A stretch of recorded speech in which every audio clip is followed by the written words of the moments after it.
안녕하십니까. 통일나우의 박수연입니다. 한 주간의 통일 소식 브리핑에서 소개합니다.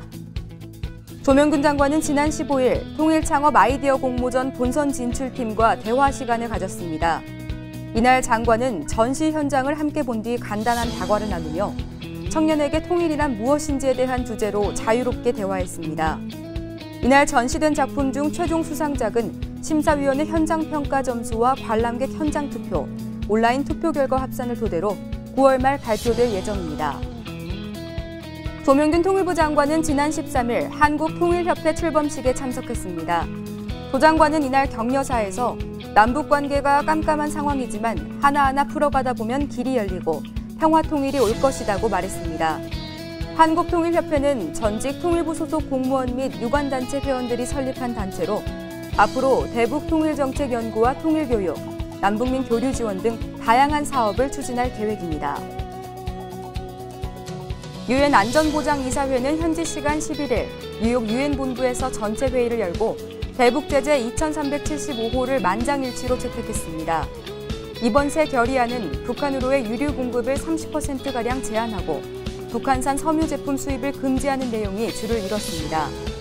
특히 이번 결의안은 북한의 6차 핵실험 이후 9일 만에 속전속결로 채택된 것이어서 북한행 미사일 위협의 심각성에 대해 국제사회의 엄중한 인식이 반영됐다고 평가되고 있습니다.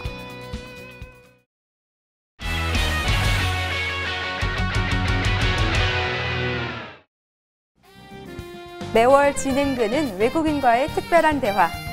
오늘은 프랑스 이영자라고 불리는 아가씨 엘로디와 함께합니다.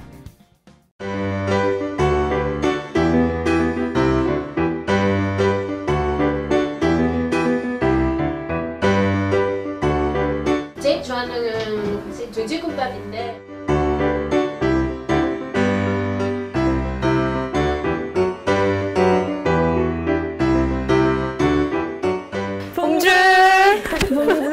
Un santé de vous, connaître, je m'appelle Johogan. Un santé de vous, connaître, je m'appelle 박서희. Bonjour, enchantée de vous connaître. Je m'appelle Elodie. 와, 맞습니다. 저희가 어설프게 프랑스어라고 해봤는데 어떠셨나요? 사실은 제 언어까지 배워서 저한테 감동이에요. 감사합니다. 발음도 되게 괜찮았어요. 감사합니다. 네. 오늘 통일부 비정상회담 첫 번째 여성 게스트세요. 그래요? 네. 여자들이 모이면 수다 떨면 접시 깨진다는 얘기 알고 계세요? 네네네네. 저희도 오늘 접시 한번 깨트려야죠. 네, 맞아요. 해주세요. 제가 개그 프로그램을 정말 많이 보거든요. 특히 뭐 방송 3사 케이블까지 다 보는데 TV에서 한번 엘로디 씨를 뵌 것 같은데요. 그래요? 네, 한번 뵌 것 같은데요. 저는 뭐 한국에서 개그 프로그램으로 데뷔했는데 프랑스 이용자로 데뷔했는데 이용자도 되게 예쁘고 너무 웃음은 되게 좋아요. 웃음소리 좋고 그리고 헤어스타일도 저랑 보통 비슷해요. 헤어스타일 자주 바꿔서 비슷하고 성격도 약간 비슷해요. 그래서 정말 한번 뵙고 싶어요. 저희한테도 보여주실 수 있으신가요? 네. 사실은 이용자 상대모사 하는 게 목소리보다는 몸으로 하는 거예요. 그래서 뭐 이용자 유행어 물론 있긴 했는데 이용자 춤을 제일 네. 춤이요? 네, 뭐 한 번 보여드릴까요? 네.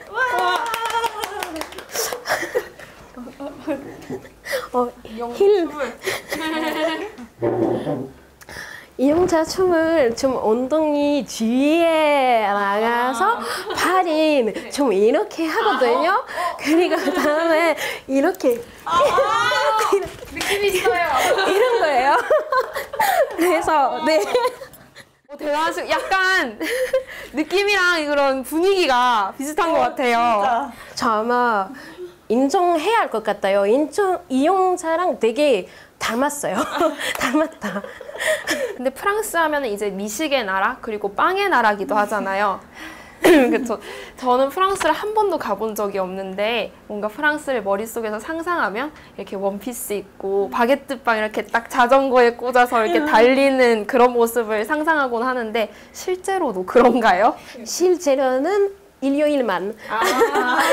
네, 일요일에 보통 뭐 시간이 많이 있어서 출근도 안 하고 그때는 시장 가는 날이거든요. 그래서 저는 바구니 준비해서 시장 가고 그리고 보통 자전거 타고 가면 물론 뭐 백팩 없으니까 바구니에다가 그냥 바게트 넣고 다 넣죠. 너무 멋진 것 같아요. 이런 옷 입고 딱 자전거 타고 바게트 꺾고 있으면 너무 예쁠 것 같아요. 한국에서 맛있는 빵집 되게 많아요. 저 네. 종류도 다양하고. 네. 어떤 종류의 빵을 가장 좋아하세요? 개인적으로 과일 있는 빵 되게 좋아해요. 제일 놀라는 게 한 번은 아침밥 먹으려고 큰 빵집에 가는데 제가 에그머핀 같은 거 있었어요. 그래서 보통 뭐 계란, 치즈 그리고 햄 들어가 있는데 그래서 괜찮다라고 생각했는데 먹자마자 좀 이상하다고 생각했어요. 안에 잼 들어가 있었어요. 그리고 뭐 좀 저한테 좀 이상했어요. 한국 사람들이 여러 맛은 같이 섞이는 게 너무 좋아하는 것 같아요. 맞아요. 맞아요. 저도 그런 걸 좋아하는 것 같아요.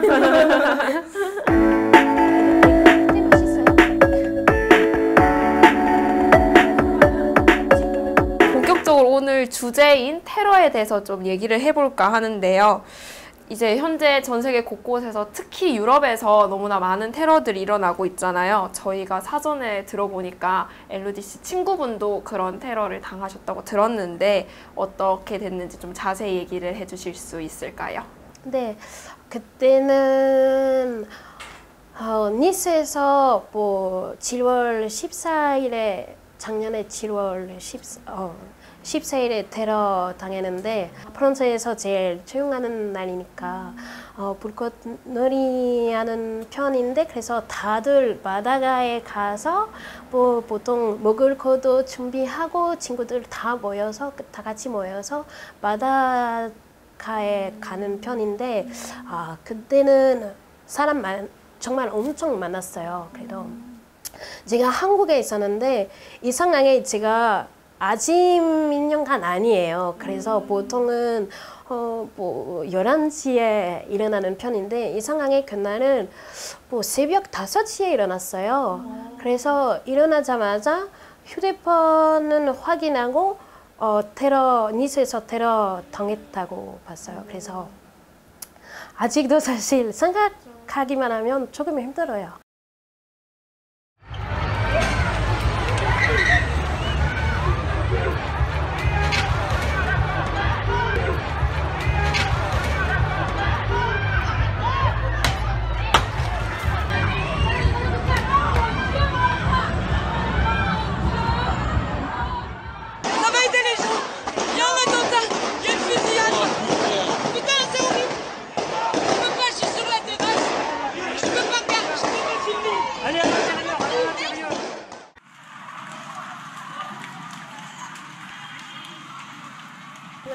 조금 힘들어요.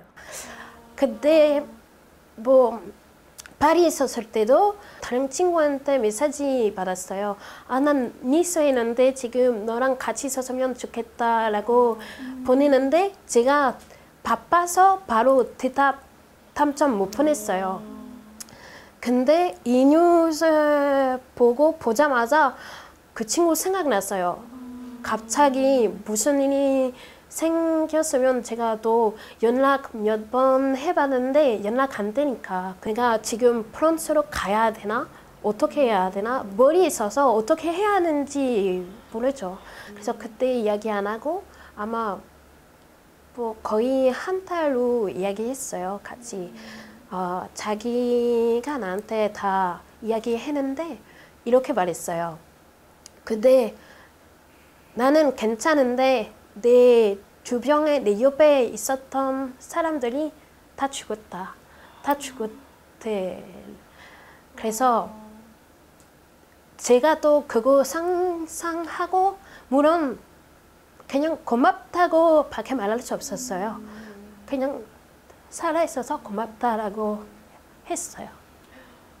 근데 되게 힘들었어요. 테러가 더 나쁘다고 생각되는 이유가 정치적인 이해관계와는 약간 관련 없는 무고한 시민들이 피해를 입기 때문이라고 생각하는데요. 테러는 우리 다 그 생각이에요. 그냥 비겁한 방식이라고 생각하죠. 그때는 항상 뭐 니스 때도 뭐 그냥 보통 회사원, 학생들, 관광객들이, 가족들이 그리고 애기들 얼마나 어린 친구들이 얼마나 많았어요 그때. 그리고 사실은 니스 테러 때 첫 번째 피해자는 무슬림 여자였어요. 그래서는 그거 절대 인정할 수 없는 것이에요. 우리가 네. 너무 폭력적인 방식이죠. 우리나라 역시 이제 북한의 뭐 핵실험이라든지 도발 이런 것 때문에 또 그렇게 평화로운 상황만은 아니잖아요. 한국에 살면서 뭔가 위험하다라고 느꼈던 순간이 있으신가요? 저는 전혀 없었어요. 아마 너무 한국 사람처럼 살아서 뭐 일주일 전에도 엄마가 나랑 이야기하면서 뭐 너는 물론 괜찮다고 말하는데 뭐 만약에 위험해지면 그냥 뭐 조금이라도 그냥 일주일이라도 한 달이라도 그냥 집에 오는 게 어떠냐. 네, 그래서 그때는 뭐 부모님 많이 걱정하면 뭐 프랑스 갈까 말까 해요. 반대로 지금 한국 사람은 뭐 북한에 대한 무섭지 않으세요? 지금은 계속 도발하는 상황인데 불안하지 않으세요? 빨리 이 상황이 좀 평화적으로 끝났으면 좋겠다라는 바람은 갖고 있어요. 이제 이렇게 계속 나아갈 수는 없는 거니까 우리 세대에서 해결해야 하는 문제라고 생각을 하고요. 그래서 다음 제가 딸을 낳거나 제가 아들을 낳았을 때는 지금보다는 조금 더 안정적인 대한민국이 되기를 바라는 마음이 커요. 네. 제 또래 친구들은, 남자 친구들은 거의 다 지금 군인으로 있거든요. 근데 맨날 막 부대입니다, 전화 주세요, 맨날 전화해달라고 전화 오는 그 군인 친구들이 이런 도발이 있고 나면 연락이 뚝 끊기고 막 다 비상 이렇게 갔다는 소식을 들으면 아 진짜 우리 언제 통일하지 이러면서 통일이 더 기다려지긴 하는 것 같아요. 다른 나라 같았어요. 뭐 북한에 대한 이야기 많이 듣지 않아요. 근데 가끔은 어떤 사람 만나서 우리 할머니는 북한 사람이다 라고 해요. 그때는 북한에 대한 이야기 조금 듣고 그래도 실제 한 번도 좀 확인하는 느낌? 지금은 그냥 북한 그래도 뭐 대한민국이란 하나라고 생각해서 뭐 위망 주는 느낌? 희망이 있다. 그냥 이 미래는 괜찮아질 수 있다고 생각해요. 얘기를 들어보니까 한국에 대한 애정이 정말 깊으신 맞아요. 것 같은데 만약 이제 오래 계신다면 한국이 언젠가는 또 통일이 되겠죠? 그때 이제 해보고 싶은 일이 있으신지. 그때 통일하게 되면 정말 아티스트로 작가로서 뭐 쓰고 싶어요. 그거에 대한 꼭 외국인의 입장으로서 그거 다 내 눈으로 보고 그리고 책 쓰고 싶을 마음이 있어요. 저희랑 이야기 나눈 것도 한 줄 써주세요. 영광입니다. 지금 쓰는 책에다가 꼭 쓸게요. 감사합니다. 무력 시위는 많은 사람들이 다치고 죽게 하는 작은 전쟁이나 다름없다고 생각해요. 어떤 일이든 마찬가지겠지만 테러와 같은 무고한 시민들이 피해를 입는 그런 어긋난 행동 대신에 서로의 입장을 잘 조율할 수 있는 대화가 우선시 돼야 된다는 점을 우리 모두 잊지 않았으면 좋겠습니다. 네, 맞아요. 감사합니다.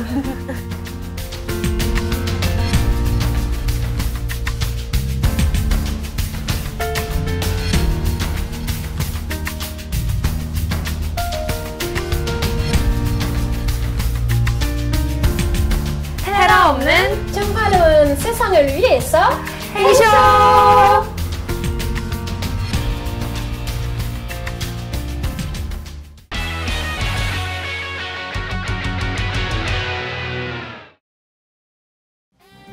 1991년 9월 세계 유일의 분단국인 남북한이 유엔에 동시 가입합니다. 해방 후 46년 만에 어렵게 이루어낸 일이었는데요. 통일발자국에서 그날을 찾아가 봅니다. 1907년 네덜란드 수도 헤이그에서 개최된 제2회 만국평화회의. 조선의 마지막 왕이자 대한제국의 초대 황제인 고종은 비밀리에 사람을 파견합니다. 이상설, 이준, 이휘종. 이 세 사람의 목적은 일제의 폭력적 침략과 을사조약의 불법성을 알리는 것. 하지만 이미 을사조약을 승인한 이상 자주적인 외교권을 인정할 수 없다는 이유로 회의 참석과 발언권을 거부당하는데요. 우리가 국제사회로부터 나라의 주권을 인정받고 발언권을 갖게 된 그날은 언제였을까요?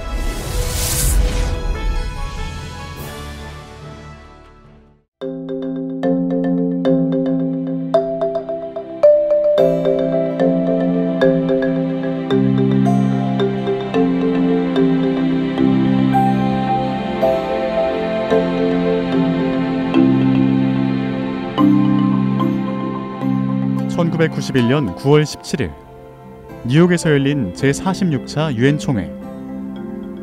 대한민국과 조선민주주의 인민공화국을 포함해 7개국의 유엔 가입 결의안이 일괄적으로 상정됩니다. 표결 없이 159개 회원국의 만장일치로 통과된 결의안. 지구상 유일한 분단국인 남한과 북한이 동시에 유엔에 가입합니다. 북한이 먼저 가입안을 신청을 했고, 그리고 DPRK하고 ROK 알파벳 순서도 있고 해서 북한이 160번, 우리는 161번 전 세계 축복을 받으면서 어깨를 나란히 하고 들어갈 수 있었죠. 밖에 나가가지고 국기 개양식을 했어요. 8나라인가 한꺼번에 이렇게 올라가는데, 그때 이상옥 장관, 외교위원장 다들 와 있었고, 그래서 셋이서 가서 보는데 참 감개무량하더라고요. 뉴욕의 가을 하늘에 태극기 펄럭펄럭 올라가는 게 이게 40몇 년 동안 기다리던 게 드디어 성취되는구나 하는 생각도 하고. 유엔은 국가 간의 전쟁을 방지하고 평화를 유지하기 위해 만들어진 국제기구입니다. 유엔과 한반도의 인연은 해방정국으로 거슬러 올라가는데요. 독립된 국가를 어떻게 만들 것인가 하는 이 문제를 맨 처음에는 남쪽이나 북쪽이나 우리 스스로 해결하려고 노력했죠. 근데 그 노력의 과정에 도저히 이게 해결할 수 없어서 미국과 소련의 미소공동위원회에다가 이 문제를 맡겼지 않습니까?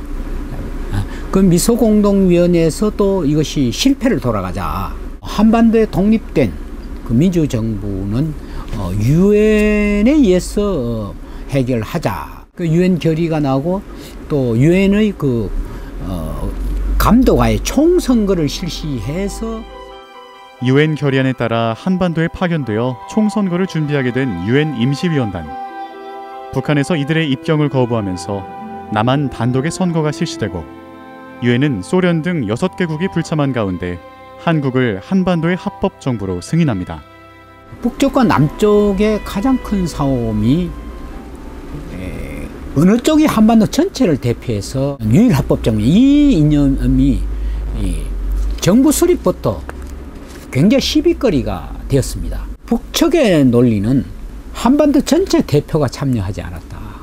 남쪽은 유엔 결의 195-3에 의해서 유일합법정부다. 남북한이 계속 상대방을 하나의 정치적 실체로 인정을 하지 않으니까 그것은 불법 점거 집단이다. 그 불법 점거 집단은 뭐 평화나 통일의 대상이 아니고 축출해야 되는 집단이니까 전혀 대화도 없고. 유엔 회원 가입은 안보리의 권고에 의해 총회의 결정이 있어야 신규 가입이 가능한데요. 분단 이후 46년 동안 남북한 각각이 유엔의 문을 두드리지만 좌절된 가입 신청. 이유는 상임이사국의 거부권 때문입니다. 소련이 북한을 추천하면 미국을 비롯한 서방 국가가 반대를 해서 거부권 행사가 됐고, 미국이 우리를 추천하게 되면 소련을 위시한 그 어떤 공산권 국가들이 중국이나 이런 나라들이 거부권 행사해서 무산되고. 우리는 1973년 이른바 6.23 선언을 통해 북한의 유엔 가입을 반대하지 않겠다고 천명하며 한반도 내 유일 정부로 단독 가입하겠다는 입장에서 변화를 보입니다. 하지만 북한은 남북한 가입 정책에 반대하며 다른 입장을 내세우는데요. 바로 남북한 통일 후 단일 국가 가입. 북한은 하나의 조선이라는 대명제 하에서 이루어지는 나라거든요. 남북한이 유엔 동시 가입한다는 건 두 개 조선을 인정하는 거다. 그래가지고 반대하다가 국제적인 궁지에 몰리니까 대안을 제시한다는 게 단일 의석으로 남북한이 공동으로 가입하자. 사실 남북한이 서로 말도 섞지 않는 사이인데 그 당시도 무슨 단일 의석으로 한 나라로 유엔에 가입을 합니까? 그거는 비현실적이고. 남북한의 유엔 가입이 급물살을 탄 데는 우리의 최대 걸림돌이던 중국, 소련과의 관계 개선이 이뤄진 때부터 우리의 유엔 가입 지지국이 늘어나자 북한은 남북한 단일 의석 유엔 가입이라는 그동안의 입장을 철회하고 남한과 함께 가입하겠다는 결정을 발표합니다. 1951년 5월 28일에 평양 방송에서 성명을 발표해서 우리는 원하지 않지만은 여러 가지 정세에 따라서 남한하고 같이 유엔에 들어가기로 했다. 그때부터는 남북 유엔 대표부 간에 여러 가지로 협의를 해가지고 남북한이 가입 신청서는 따로 내고 유엔에서 토의하는 안건은 하나로 묶어가지고 남한 가입안, 북한 가입안이 아니고 남북한 가입안으로 한 안건으로 해가지고 무투표 컨센서스로 통과시키자.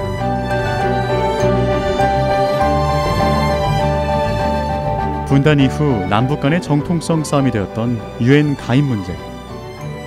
보이지 않게 치열했던 외교전 이후 남북이 유엔에 동시 가입할 수 있었는데요. 그때 우리가 알게 된 유엔의 가치, 바로 평화와 인정, 그리고 공존이 아닐까요?